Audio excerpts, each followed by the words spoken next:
Hi everyone, my name's Katie Meyer. I'm a partner at GKG Law, and I've done work with AAOP, NCOPE, and ABC for several years. What I'm going to be talking about today is sexual harassment in the post-MeToo era. In the past 2 years, there have been incredible changes in sexual harassment law. Usually what happens is, law changes sort of as you get older. Generationally, sometimes you'll see changes with how people perceive certain areas of the law. However, in the past 2 years, with the MeToo movement, there's been this huge increase in sexual harassment awareness, and there's been a lot of changes in the law. So what I want to talk about today is a couple of things. The effects of the MeToo movement, how has this affected people and specifically employers and employees. I want to go over sexual harassment laws. There's federal laws you need to be aware of, there's state laws you need to be aware of, and sometimes there are even county and city laws. I wanted to make sure everybody's clear on what sexual harassment is. There's two kinds we'll be discussing, quid pro quo, and also hostile work environment. Hostile work environment is the one that we'll be going into detail because that's the one that really has the large majority of complaints in front of the EEOC. How do you prevent sexual harassment? What to do if you have a sexual harassment complaint and how to file a complaint. Sexual harassment in small businesses. I was talking with Kathy Carter a couple months ago, and she said, if you're going to be talking about sexual harassment, you've got to understand that the industry you're in, and a lot of the businesses are smaller businesses that won't be included under federal law. So I'm going to focus on that a little bit. And then also I want to talk about AAOP's and the Orthotic and Prosthetics Alliance efforts to curb sexual harassment and to educate people. So let's get started. If anybody has any questions, just let me know. So let's start a little bit just by sexual harassment by the numbers. I want to give you an idea of sort of how things work and what's been going on in the past few years. So studies estimate between 25% and 80% of women experience sexual harassment in their lifetimes. I think 25% is pretty low. I think it's much higher, but there's been so many studies done and there's all these different percentages. But regardless, 1 in 4, even if you're looking at 25%, is a really high number. In 2017, 30% of the discrimination claims filed with the Equal Employment Opportunity Commission were sex-based claims, so 25,000. It's only grown in 2018. We don't have the numbers yet, but everybody's been saying there's been a huge tick in sexual harassment complaints that have been filed. One of the things we forget, 20% of those complaints were filed by men. There is, and I've dealt with them, there is female harassment of men. There's also same-sex sexual harassment that happens quite often. And then research suggests that only a small number of people report sexual harassment. There's lots of reasons for this. Embarrassment, people don't know what to do, but the main one is the last point. In 2007, people who filed sexual harassment claims also filed claims of retaliation. So people are afraid to come forward because they are concerned that negative employment action will occur if they do. So, the effects of the MeToo movement. I find that the MeToo movement, as a lawyer, it's been fascinating for me because I do a lot of employment law, and for the past year and a half, I've been doing so many sexual harassment complaints. I've done more in the past year and a half than I've done in 20 years of being an attorney. The MeToo movement has empowered people to come forward, to say, hold it, listening to these stories, it's happened to me, I want to be heard. And therefore there's been an increase in sexual harassment complaints. It's changed the way many people view sexual harassment. This is also, and I'm going to be talking about it generationally, but what sexual harassment, what constituted in our minds sexual harassment in 1970 is very different than what it is in 2019.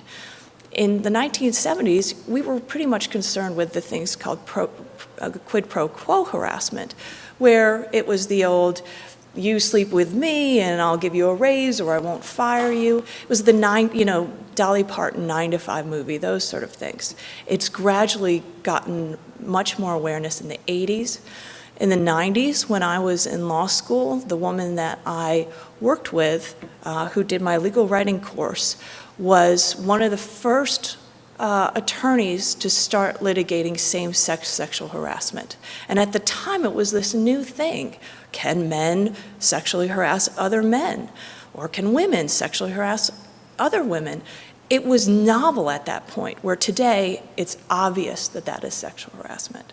So it's now with the big leap with MeToo, we're suddenly discovering that different concepts that I wouldn't have thought were sexual harassment maybe even 10 years ago is considered to be that now, and I'll get more into that.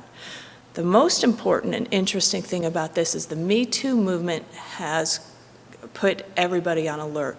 States have been taking a lot of action and changing their sexual harassment laws. Nothing's happening on the federal side of things, but states are really making changes. So in 2018, 125 pieces of legislation were made in 38 states. If any of you are in California, there were 10 different pieces, or 8, I think I'll get to it, pieces of legislation that were introduced in California alone that affected sexual harassment. So it's something that you need to be aware of. And as we talked about earlier, increased sexual harassment complaints. So what are the issues that have resulted? People have realized that, number one, they don't have sexual harassment policies, or if they do, they haven't been updated in 20 or 30 years, which is a problem because there have been studies that have put out by the EEOC stating there are certain requirements that you have to have in a sexual harassment policy. So you need to make sure that they're updated. We're going to go through that later on, just sort of give you a list of what you should be considering when you look at your sexual harassment policy. Generational viewpoints are becoming more obvious. This is something that has become extremely obvious to me in the past year and a half. And there's probably no better example I can give than my father. My father would have been 78 this year. He worked with a group of people that he had known for a long time, and he thought it was so funny to send dirty jokes to the entire office when he was in business. And so they would be these awful jokes, and he would send them to everyone. And then he'd send them to me, and I'd call him up. I was just a new lawyer saying, Dad, I don't do this stuff, but I'm pretty sure you really shouldn't be sending this to 8 women in your office.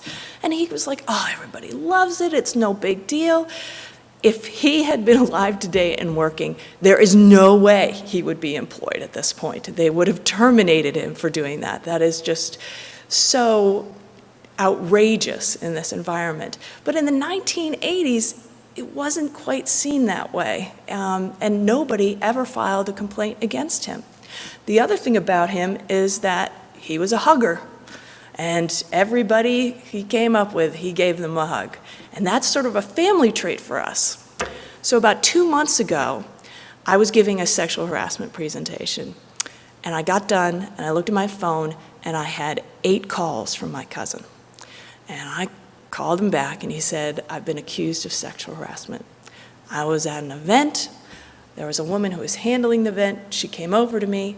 I put my arm around her and said, this is Susie. She's the one who organized this event.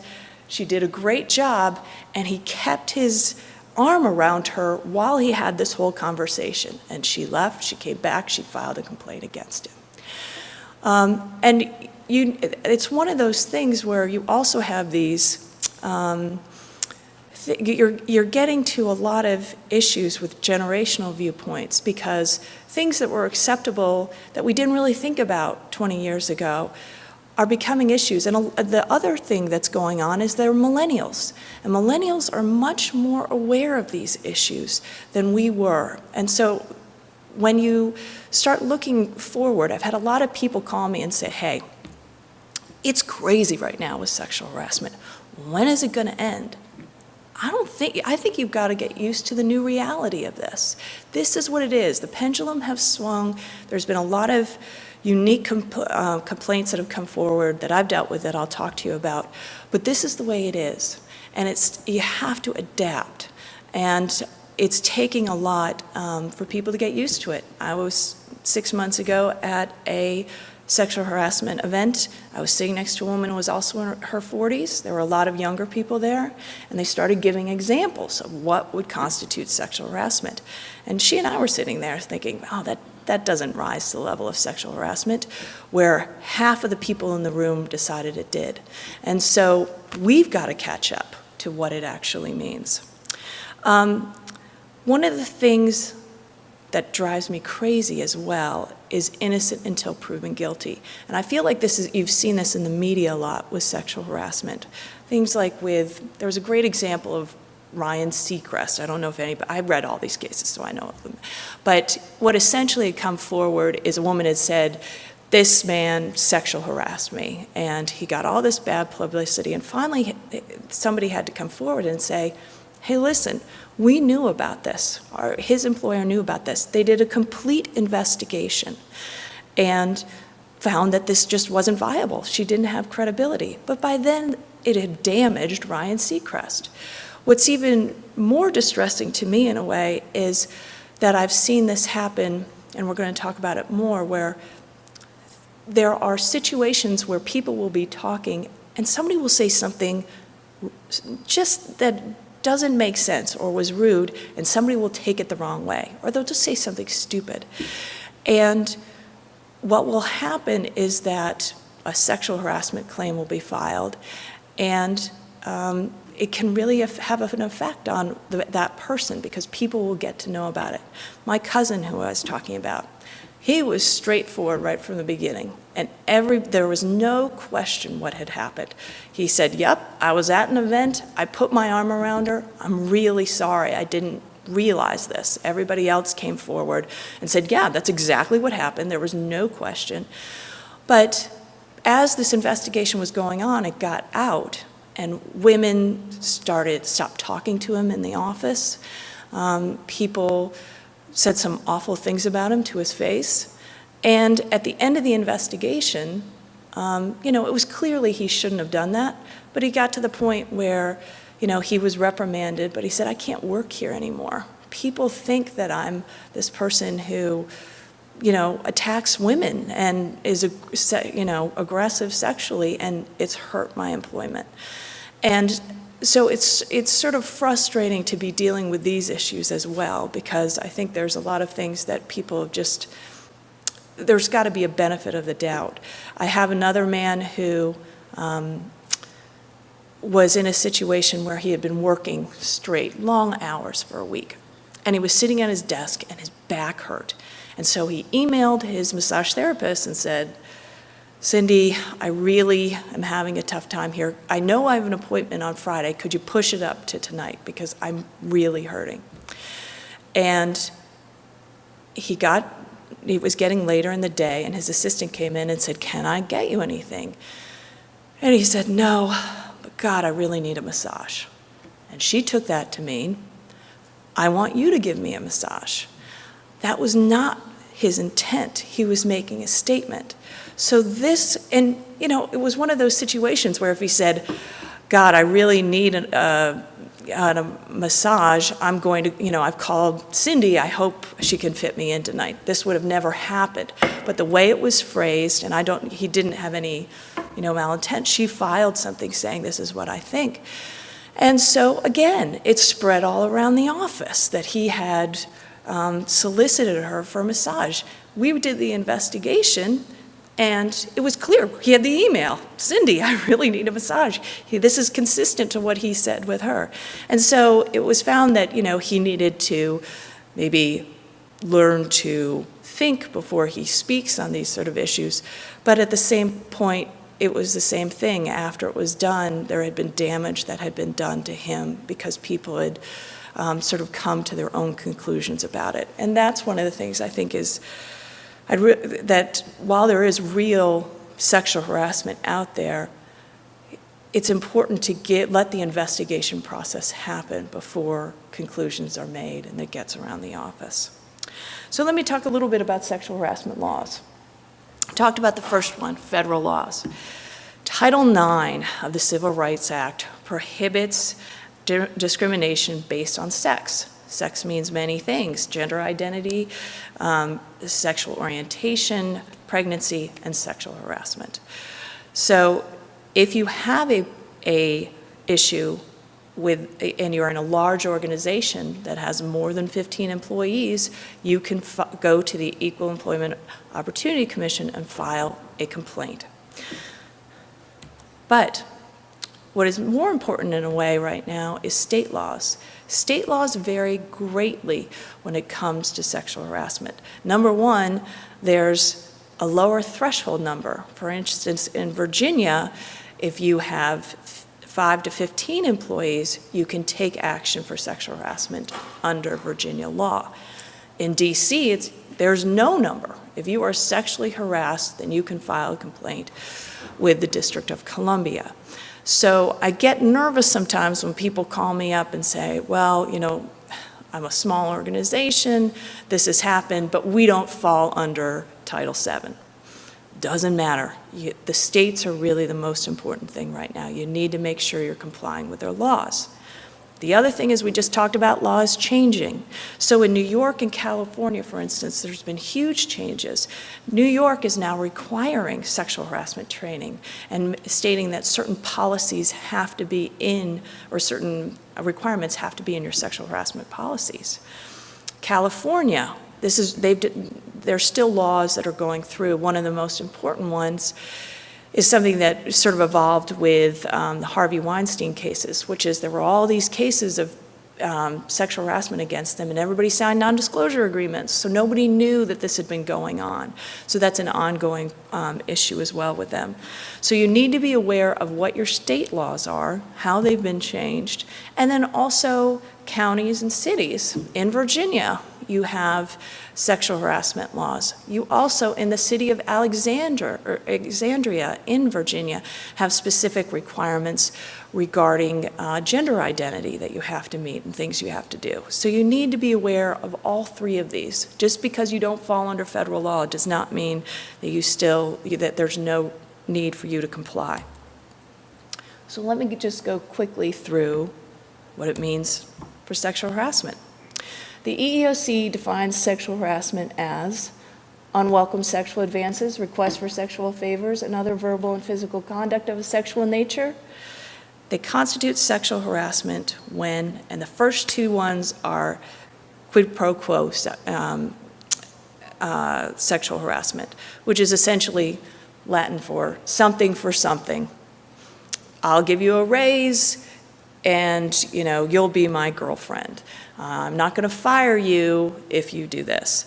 So that's the one that all the movies have, disclosure. You'll always see this one, but it's very rare. Most people understand that that's completely unacceptable. 90% of the complaints, maybe even more, that I've seen have been hostile work environment. And so that is a conduct that has the purpose or effect of unreasonably interfering with an individual's work performance or creating an intimidating, hostile, or offensive work environment. So I want to go through these a little bit more. I want to talk, hostile work environment is really important. Law states it must be severe or pervasive enough to create a work environment that a reasonable person would find abusive.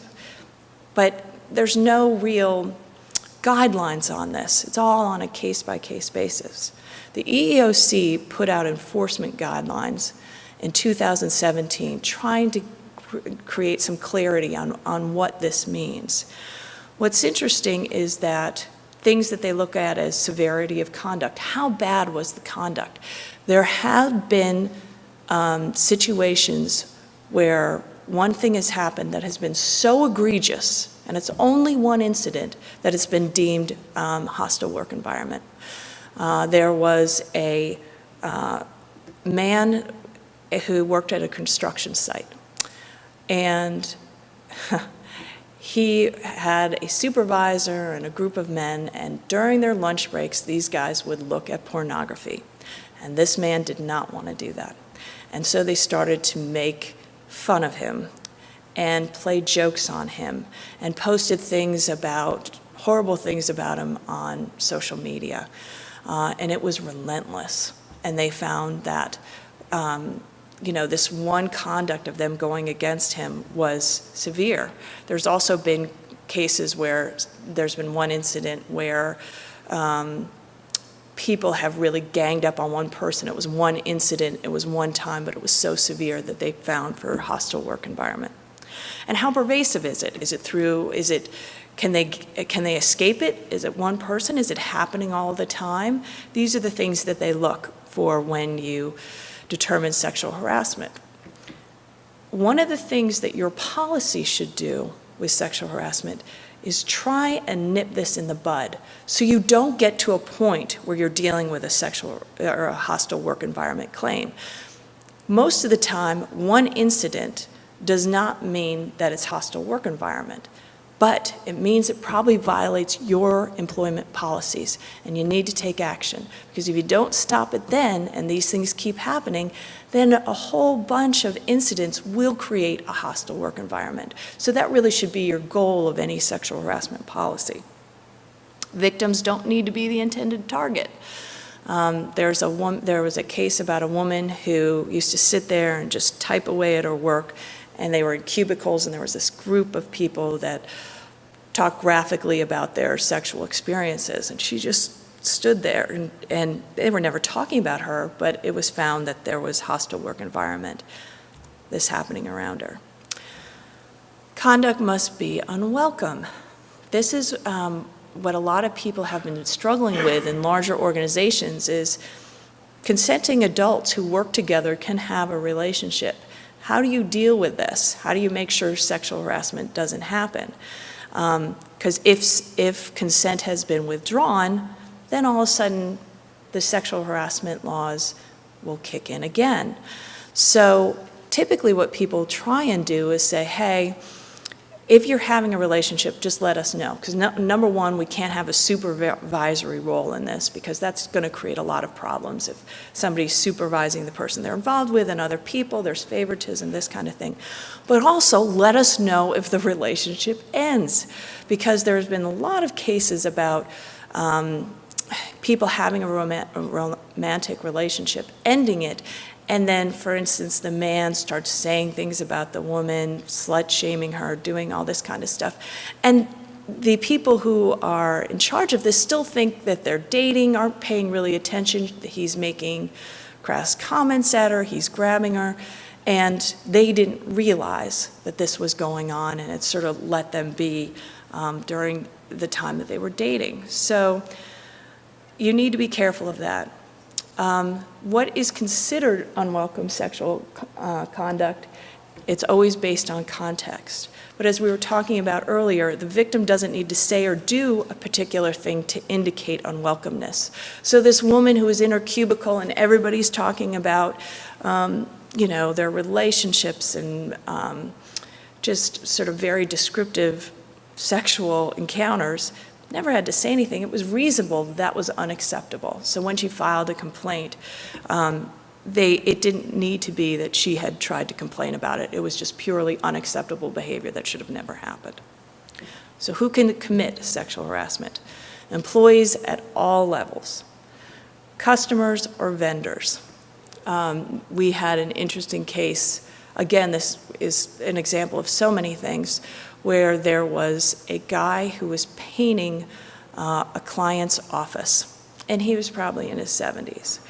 And he'd been there for a couple days. At one point he had a ladder up and was painting, and somebody couldn't get by, a woman couldn't get by. So he got back down on the ladder, he stepped off, and he said, "Sweetie pie, go ahead." And the woman walked through and then went to her boss and said, this is inappropriate, this man shouldn't have said anything like this to me. The man, I know we're shaking our heads, this is the stuff that has been happening lately.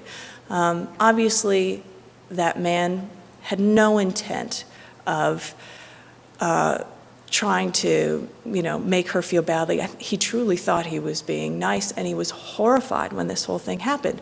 The point is, at that point, the company had to step in to this vendor and say, listen, you can't make these comments, they've got to stop. It was an unfortunate situation. I have a lot of other stories that are sort of like that. Owners, officers, directors of large corporations all need to be aware that this is totally unacceptable. Recently, we've had board of directors sign statements saying that they understand this, because there were several incidents that we had. And people were saying, well, I'm not really an employer, and I was just being nice to this person, or whatever it was, but it got out of hand. And as we talked about earlier, members of the same sex. So, as you can tell by these examples that I'm giving, the sexual harassment, the terms of sexual harassment are broadening. What we once thought was sexual harassment, we're now dealing with a lot of these things incidents that even 5 years ago, I don't think we would have been dealing with. One other incident, I feel like giving examples is a good way to explain this. We had an individual who was in charge of security for a company. And this company had files in the basement, and they had security cameras there. And this security guy was in charge of making sure that nobody got into this area. And so he had cameras and this kind of thing. Everybody was aware of it. So he was watching the basement one day, and a woman went in there that was an employee. And it's a huge space. She just started working there, and he watched her as she went over here and tried to find what she was looking for, and over there, and came back, and he was sort of laughing to himself. He left. He went down to help her. And he got to her and he said, I was watching you on the TV. I was laughing here, let me help you. And he helped her find everything. He thought everything was fine, and she filed a complaint saying, this guy was stalking me. It was inappropriate for him to be watching me the whole time I felt like I was being stalked. I just don't think that would have happened 5 years ago, but there's just a difference in generations of how people feel about these things. So, and what's sad is this man honestly thought that he was doing his job. He had been told, keep an eye on this, watch when people come in here. But it was more of an issue of a corporate issue of what authority he had been given. It really wasn't his issue. But at the same point, it was very difficult for this man to go through this. And, the woman honestly felt that she had been stalked. So we're trying to deal with these new issues that are coming up. And as we talked about, when will it return to normal? I just think this might be the new normal, and we've got to get used to it. So preventing sexual harassment. I mentioned earlier that in 2017, the EEOC put forth guidelines. And they said, we've done all these studies, what's the best way to prevent sexual harassment? And they came up with 5 core principles. Number 1, committed and engaged leadership. 2, consistent and demonstrated accountability. Strong sexual harassment policies. A good complaint process. And training. So I want to talk a little bit about these one by one. And when I go through these, you're going to see that there's a lot of overlap in each one of them. So what do they mean by committed and engaged leadership? If you are a supervisor, if you're head of an organization, please make sure that you let people know, remind employees frequently that harassment is prohibited. Allocate time for training. so that they understand what is acceptable and what is not in the workplace. Assess harassment risk factors. This was something new that people hadn't really been thinking about, but the really good companies had been doing studies saying, if we get in a situation where you have an office and there's 6 men and 1 woman, we found that it's much more likely that sexual harassment complaints will be filed. And so when you look at your business, it's just important to say, is there anything here that I need to be aware of that might put us more at risk? Lead by example.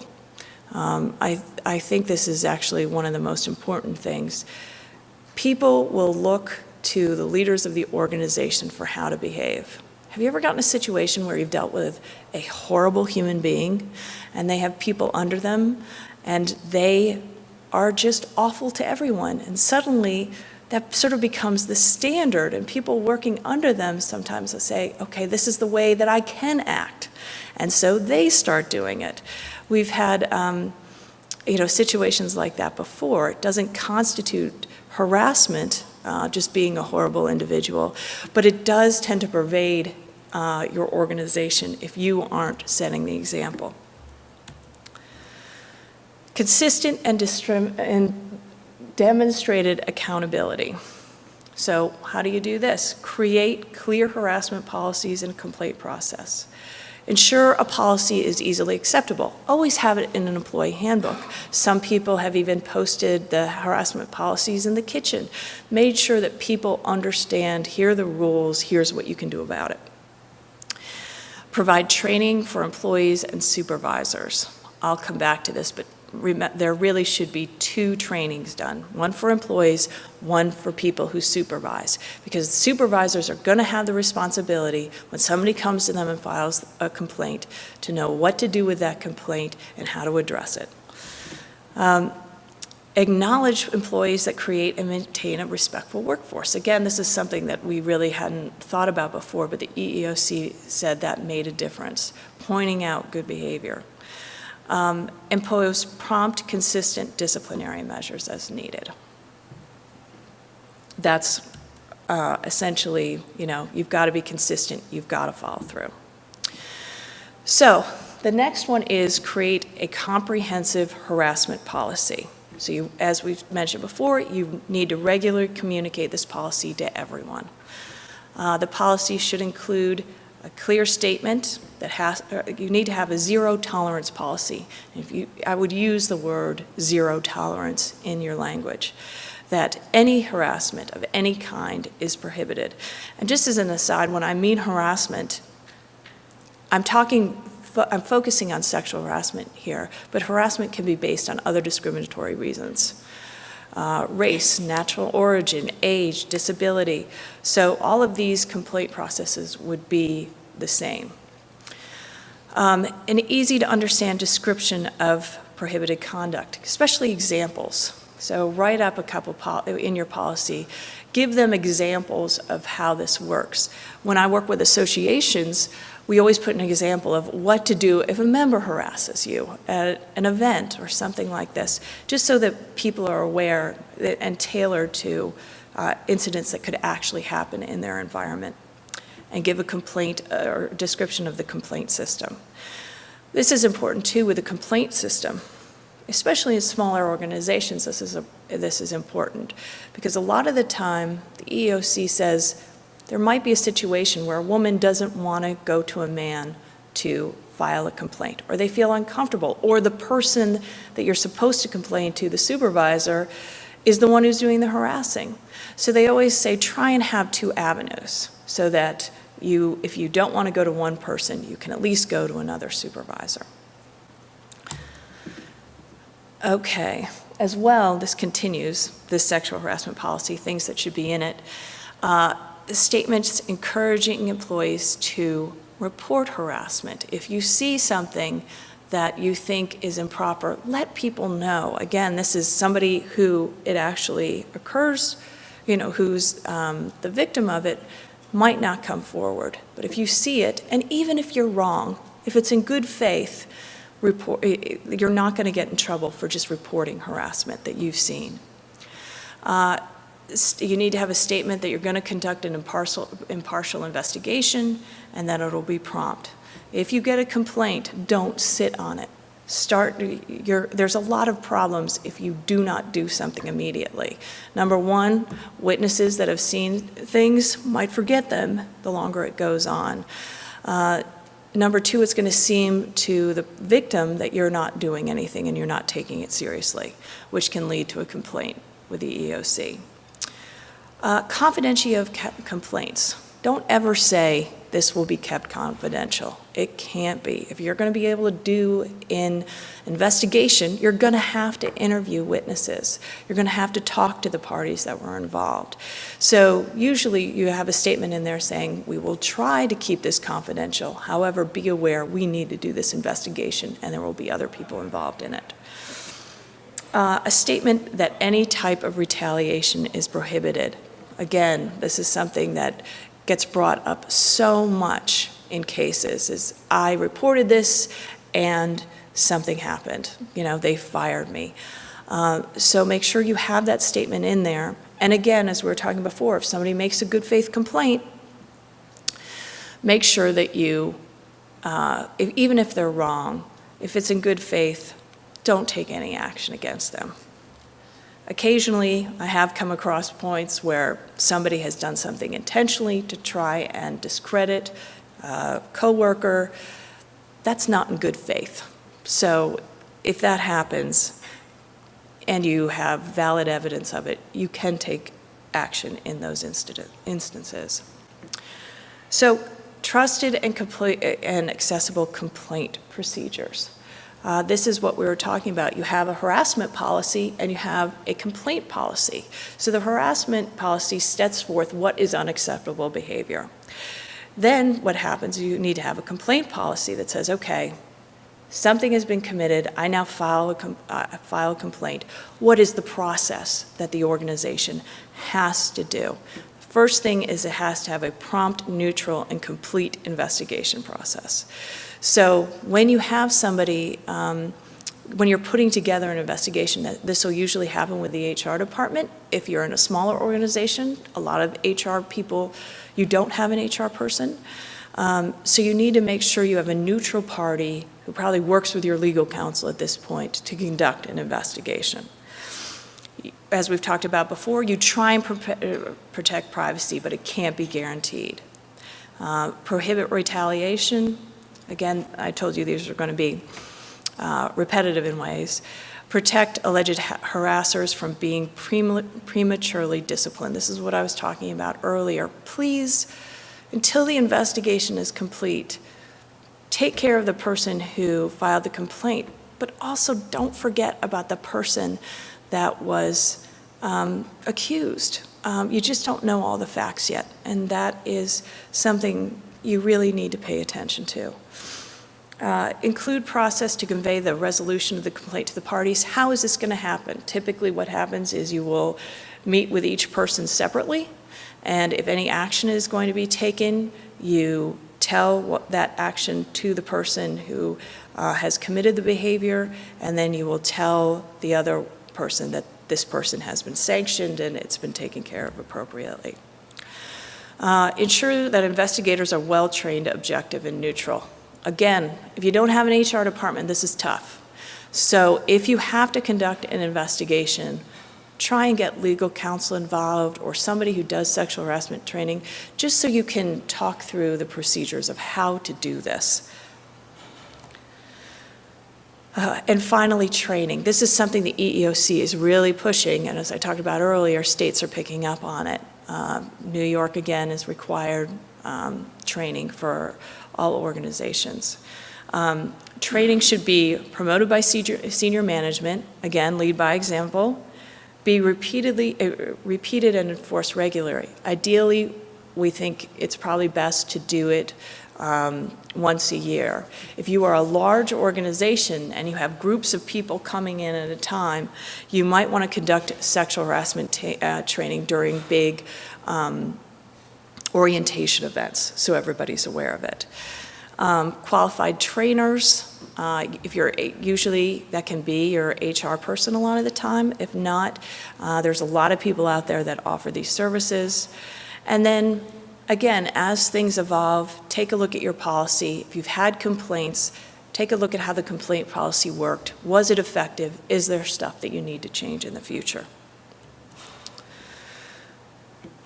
So with regard to what the training has to have in it, you need to talk about what is harassment, examples, as we've already talked about, that should also be in your employee manual, information about the responsibilities if they experience or observe conduct. Again, you want to encourage people to come forward.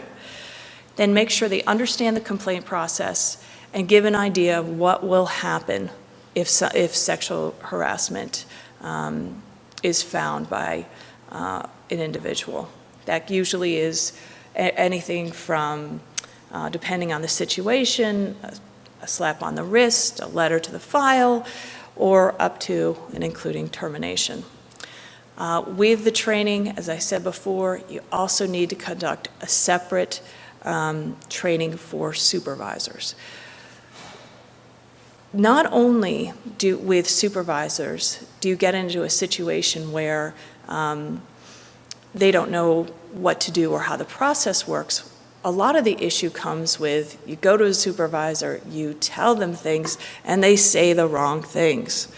You know, you go there, you file a complaint, and you can have one side where they say, "Don't worry, I'm going to take care of this. This person will be punished for what they did to you." No investigation has been done yet. You can't make those statements. Or you have the other side of things where you say, "Hey, I know Larry, he wouldn't have done this stuff," and you dismiss it. So just be careful that any supervisors know how to address complaints and what to say to people. Typically it should be, "I'm really sorry you feel this way. We're going to conduct an investigation. It's my responsibility to tell management, and I'll let you know the process." And go to either your HR department or the head of the organization and figure out what to do from there. So what do you do if you're harassed or you witness harassment? Step one, and I think this is actually really important these days, is depending on the situation, you can address it on your own. People say stupid things every day. Again, everybody does it. And also, there's a way where you say something and somebody takes it in a different way. Most of the time, in these cases, if something's happening, you can go up to a person and say, "Hey, Larry, you said this to me, this is how it made me feel. Just if you couldn't, if you mind not doing it again, it made me feel uncomfortable." I feel like in the vast majority of the case, number one, people are immediately like, "Oh my gosh, I hurt this person's feelings. I feel awful." And they apologize. In some cases, people will become defensive. But it's always a good way to approach that. If somebody said something that you don't understand or you found offensive, it's sometimes easier just to deal with them directly than whether to go forward and immediately file a complaint against that person. Then it becomes a much bigger issue. So you don't always have to do this in every situation, but if you feel comfortable doing it, I would recommend you go and do that first step. There are going to be situations where that's just not possible. You don't feel comfortable going up to somebody, they've done something so egregious that you don't even want to deal with them, and that's when you can file a complaint. Step two, try and follow the process. Go to the employee manual, see how you file a complaint, and then move forward with that process. If there's a policy, follow the instructions on how to report it. If there's no policy, or you feel uncomfortable going to the person they've asked you to go to in the policy manual, just find a supervisor, tell them, make sure whatever it is that you get that point forward. Step four, cooperate with the investigation. Occasionally you'll get these situations where somebody will say, "This happened to me, but I don't want to do anything about it. I'm not going to talk about it. I just want it to be done." That's not helpful for anybody in any situation. Please try, if you can, to cooperate with the investigation. file a complaint. If you go through this whole harassment process and nothing is done and you still feel like this hasn't been resolved, you can file a complaint with the appropriate state agency. So, in this case, the most important things to remember: don't ignore harassment and hope that it stops. It likely won't if it's severe harassment. Don't let people dismiss or ignore your complaints. Don't be embarrassed. And if it happens to you, it's likely going to happen to somebody else.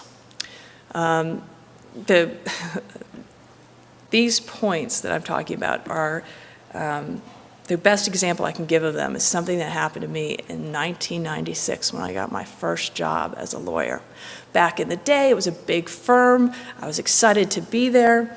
And during that time, too, there was always these big extravagant events going around for Christmas parties or whatever it was. And so I had been in a situation where I went to a person who worked in the trademark department. He was the head of the trademark department. I said, hey, I'm really interested in this. Could you give me some work? I'd like to do that. And he said, oh, yeah, I'll think about it. And over the next few months, I got in a situation where he would say awful things to me. And I kept ignoring it. I wanted to work in this department. I didn't think that this was a big deal. And it kept escalating. And the tipping point was the holiday party. Formal affair, this big ballroom. Everybody got dressed up. I decided I bought this dress. It was strapless, it was long, everybody else was dressed up like this. And I was on the balcony of this ballroom looking down at the dance floor when suddenly there was a hand that hit my back of my dress. Before I realized it, this man had unzipped my dress and it fell. And luckily there was a friend next to me and I was able to pull it up and zipper it up, and I was so embarrassed and horrified by the whole thing. I just ended up leaving. I decided that I would say something to my boss the next day, and he essentially said, oh, well, you know, Bob, he's just onto his own. He's a funny guy, you know, he always plays these jokes. He essentially dismissed it. I was embarrassed. And the other thing I was really worried about is that if I filed a complaint, what if it got out? Nobody's going to hire me if they say, you know, this person, oh yeah, I heard she filed this sexual harassment complaint and it was this huge big deal. People, I was worried, would not want to hire me. And at that point, that kind of stuff got out. And I said, you know, this guy must not just like me. So it happened right before Christmas. By the end of January, I had left. I quit and just decided to go on. And unfortunately, my assumption that it was just me was wrong. And in most cases, it is.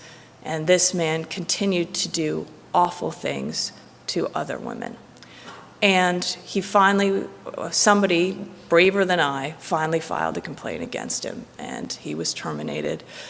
But, you know, it's one of those things where I look back and I'm not really embarrassed that it happened, but I'm kind of ashamed that I never did anything about it. You know, if I had stepped forward, maybe this wouldn't have happened to the next few women who had to deal with it. So if you're dealing with severe sexual harassment like that, please do come forward because it's really important. Sometimes you just get thinking it's just you, it must be something you've done. It isn't. It will happen again. So, sexual harassment in small businesses. Small businesses have a unique set of problems. Number one, as we talked about, there's usually no human resources department, so it's much more difficult to deal with complaints. In family-owned business, the harassment might be, the accused might be the owner or a family member. Small businesses tend not to have comprehensive employee policies. And most importantly, federal laws do not apply. If you're in a company that has less than 15 employees, you can't file an action under Title VII. So what do you do? First of all, to prevent it in small businesses, try and have a sexual harassment and complaint policy. Try and have it meet the things that we've talked about before, these requirements. Make sure that people are trained. Make sure you give them people avenues to report harassment, not just one way. As we said, have at least 2 people that can receive harassment complaints if you have enough people. And again, lead by example. Try to avoid this. Try and be cognizant of the way that you're portraying yourself and what you're saying to the people that work for you. What do you do if you're sexually harassed in a small business? You can file a complaint with management. If that doesn't work, and sometimes it doesn't in these small organizations, you then need to determine, okay, federal law does not apply, but if I'm in DC, I can still take action against sexual harassment. It's still illegal. Or there might be, in Virginia, if you have more than 5 employees, you can take action. And then, as we talked about before, there's also county and city laws that might apply. So you can file a complaint, typically with a state agency. If you have a very small office and it doesn't meet the state requirements, it doesn't have as many people, for instance, you're in a 4-person office, so you're in Virginia, state law doesn't apply, there's other claims that you can always consider. Assault and battery if you're touched improperly, intentional infliction of emotional distress. Sometimes there's, severe battery charges depending on the conduct that can occur. So there's other ways to go about it if for some reason you can't get it dealt with within the workplace. So I've gone through this actually much more quickly, so if people have questions, please let me know. AAOP's sexual harassment initiatives. I think it's been really interesting. The Orthotic and Prosthetic Alliance has been very aware that this has been going on right now, and they've been concerned about it in this industry. So they've started taking steps to ensure that people are educated about this.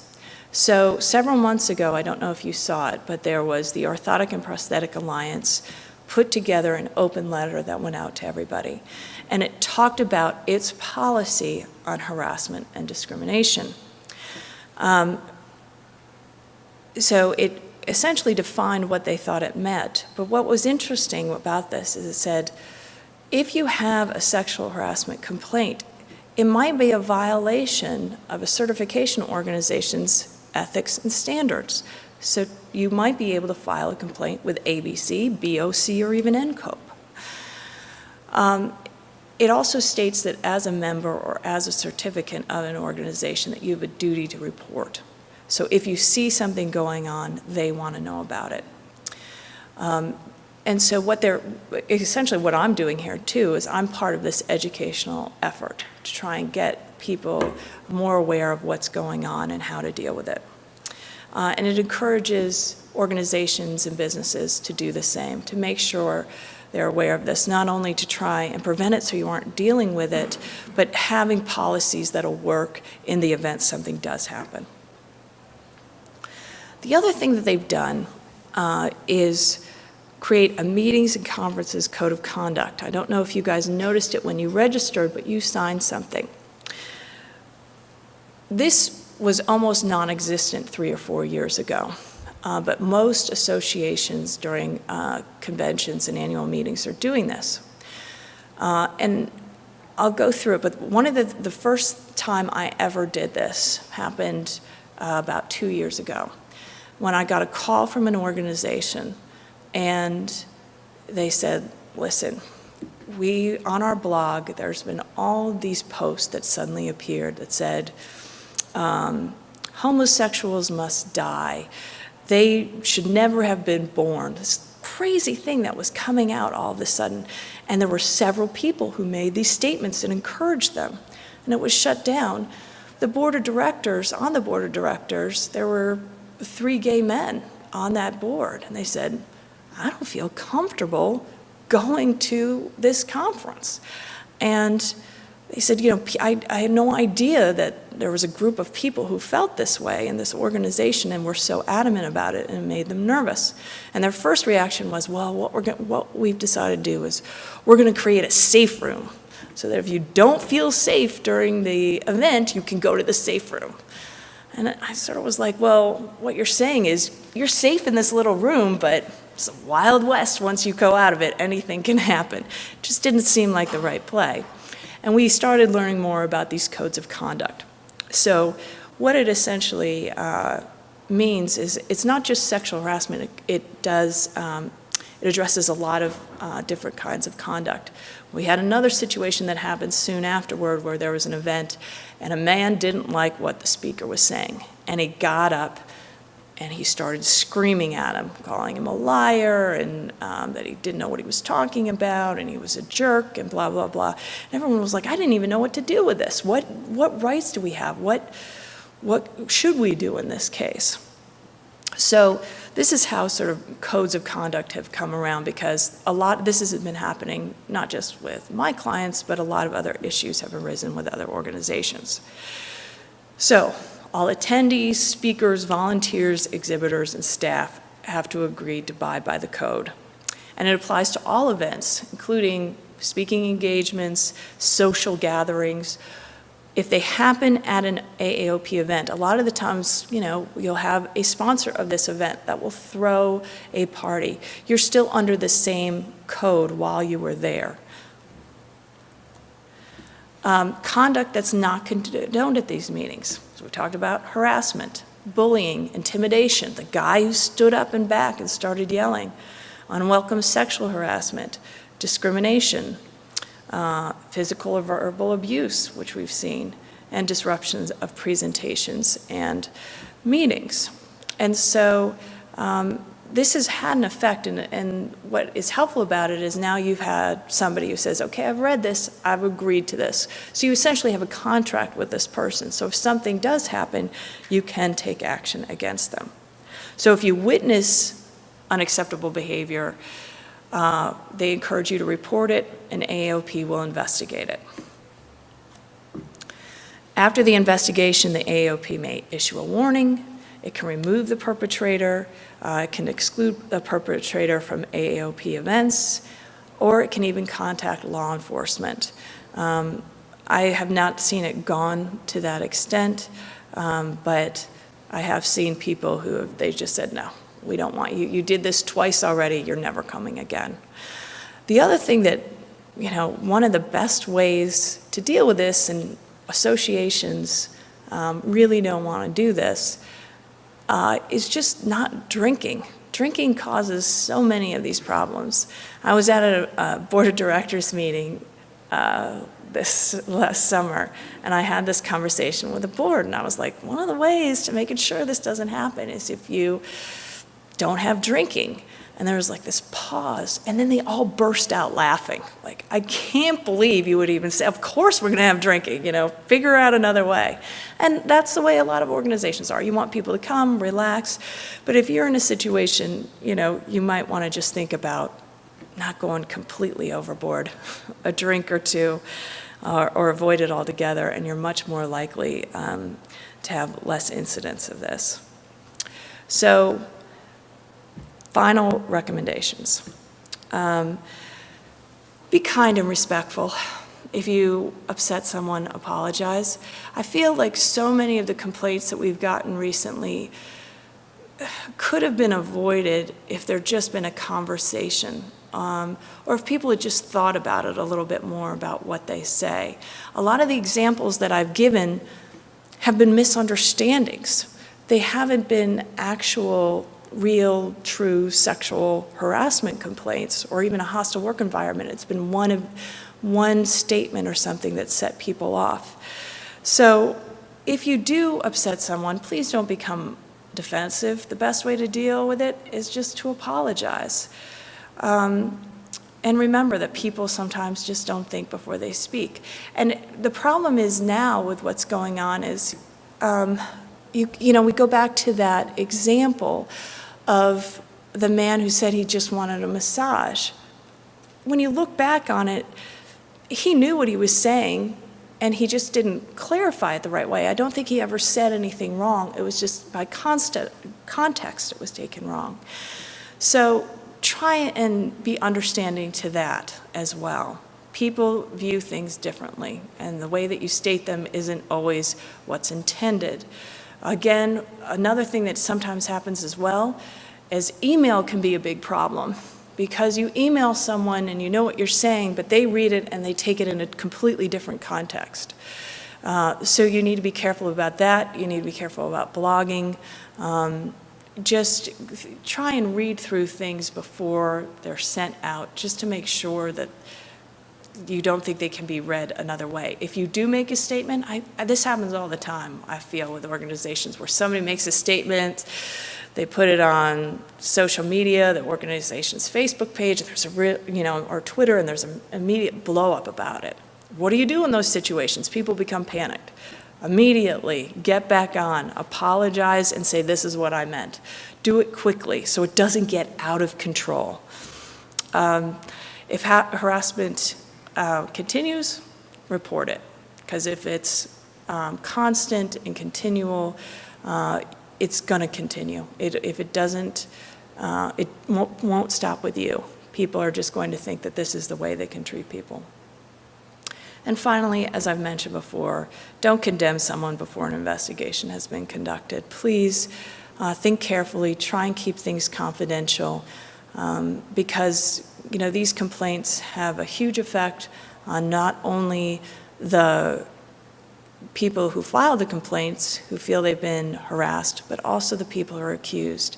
I don't know if anybody's ever been accused of something like discrimination or harassment, but I've seen people just be destroyed by it, because they didn't know what they were saying, they didn't mean it in that way, but to go through that whole process, it can be difficult for them too. So just please, I think the thing that we've got to come out of all of this is be thoughtful, be kind, and try and apologize and work with people before it gets to a level of level of harassment. But if it does, make sure you report it.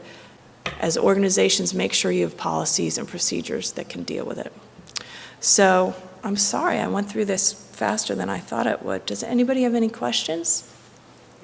So I'm third generation and business owner as well, and a lot of people that I work with, we've been there forever, all about the same age, all my grandparents and parents are all gone and stuff. And we've known each other forever. And in our environment, when this stuff became more prevalent, even before the MeToo movement stuff, we talked about it. And it became I don't want to say it took the company morale away, but we made really strict policy about, hey, we can't say these things, no more jokes and all that kind of stuff. And it seemed like everybody was bummed. And honestly, it was a lot more of the females felt like, the ladies in the group felt like they could just be they felt like they weren't part of the guys anymore, or the part of the group, if that makes any sense. Oh, absolutely. And so then it became to, well, when he's not here, we'll act this way. Or like I'd come in the room, well, let's don't say these things because the boss is around. And we're very laid back, we're very relaxed when we act around the office. So in an environment like that, how do we, lead by example is great, but they don't like my example. I'm too straight-laced, or I'm too whatever, and so they just don't act that way. And it's not like harassment. It's the jokes, it's the comments, it's the whatever.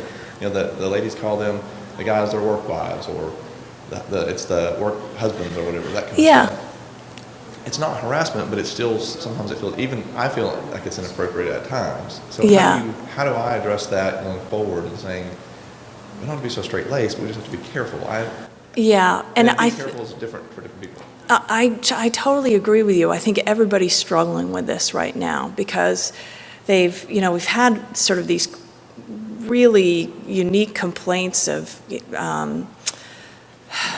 things of being misconstrued and this kind of thing that happens. And a lot of the time when I give these presentations, people say, I don't even know if I should say anything. Right. Like I can't say something that they're, God forbid I say, oh, you look nice today, Sally, because that could come back and haunt me. What do I do?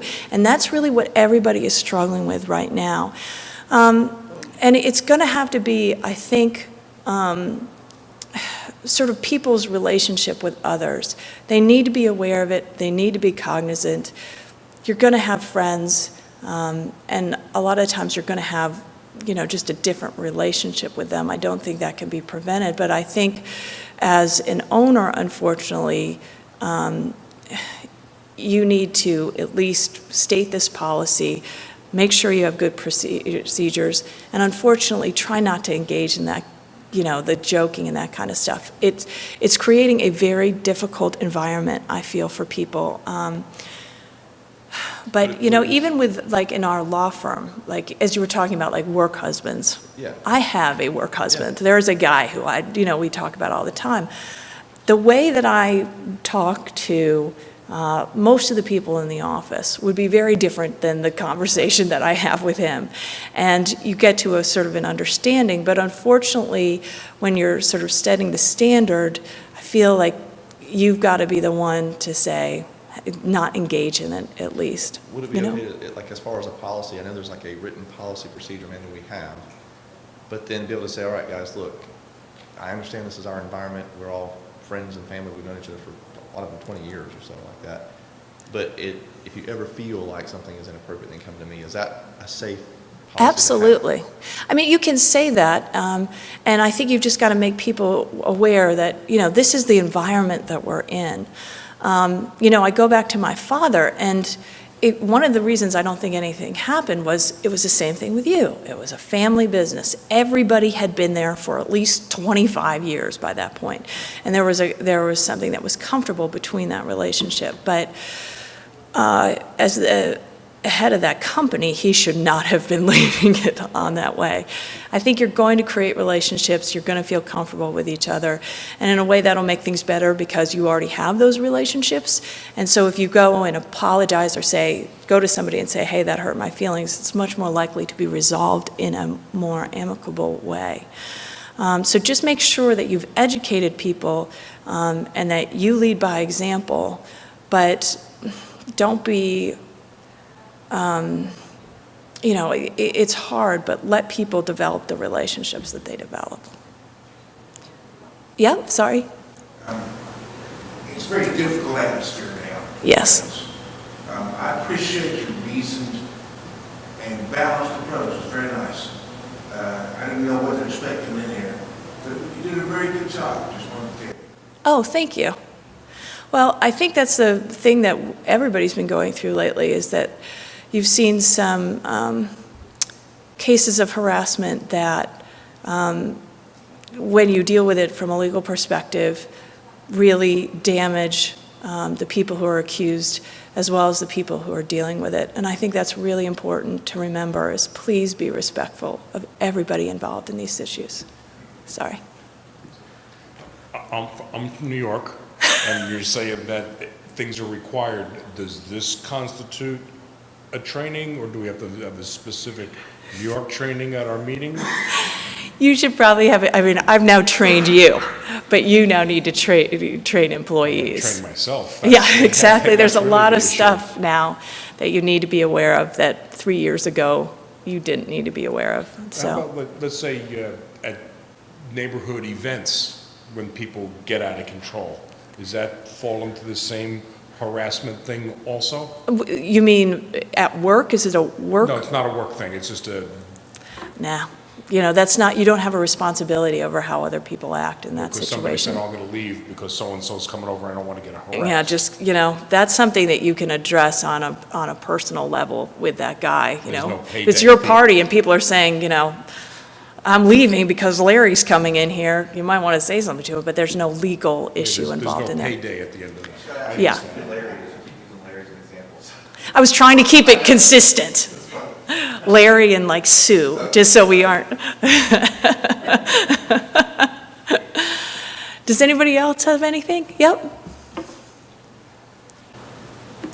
Hi, I'm Tom Karolewski, and I used to be a faculty member at one of the universities, and I also worked at a federal place, let's just say. I commend you on this. Awareness is the first step. As I'm working on my doctorate, and my dissertation is going to be on bullying and harassment in this field. Because as of currently, there's no peer-reviewed literature at all regarding in our field. There's no peer-reviewed literature about bullying and harassment in physical therapy, nor occupational therapy. So the associations that I have to draw from are in the nursing or medical resident area. So I think awareness is great. I'm hoping to put data because as a faculty member for 20 years, you hear the horror stories of Yeah. the residents. In fact, I'll tell a story here. one of the female students that graduated from the institution was so excited about graduating and to get back into the field, called me 2 weeks later thinking about getting out of the profession. I said, well, what happened? She said when she went back to her company, the individuals in the back, the male individuals in the back, her coming home present is they put up a stripper pole next to her lab station.